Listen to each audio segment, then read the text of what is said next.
Hey everyone, welcome back. Today, I'm diving into the recent anti-ICE protests that have been making headlines in Los Angeles. Yeah, those ones you've probably seen clips of on your feed. So here's the deal. Over the weekend, protests in LA turned intense and the city found itself at the center of a heated national debate. On Saturday, June 14th, things escalated fast. Demonstrators started throwing rocks, bricks, and bottles at police. In response, the LAPD issued dispersal orders, blocked off streets, and even approved the use of less lethal projectiles to control the crowd. Alameda Street between Aliso and Temple? Yeah, that area basically became the flashpoint. Now here's where it gets interesting. LA Mayor Karen Bass has been out front and center, trying to keep the situation in perspective. She's been really clear. She says what's happening now is absolutely nothing like the 1992 Rodney King riots. For a little context, if you're not familiar, those riots were citywide, lasted days, and were the most costly and deadly in LA's history.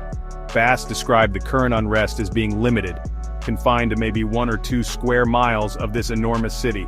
That's actually a tiny slice of LA's 500 square miles.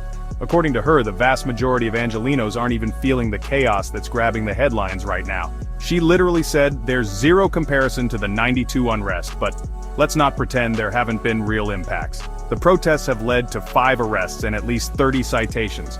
Both police officers and protesters have been injured. And as Fox News correspondent Christina Coleman put it, things on the ground have been volatile and dangerous. So why all this anger and unrest? It circles back to ICE, U.S. Immigration and Customs Enforcement. There's been a new wave of ICE raids in LA, and for a city with a huge immigrant population, that's had a major ripple effect. Mayor Bass has blasted these raids, calling them a body blow to LA's economy.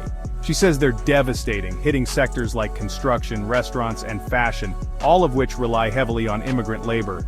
In her words, those industries just can't function without the workers targeted by ICE. And then of course there's the people in the streets, tens of thousands by some estimates. Most are out there peacefully, but you always get that small group that turns it up a notch.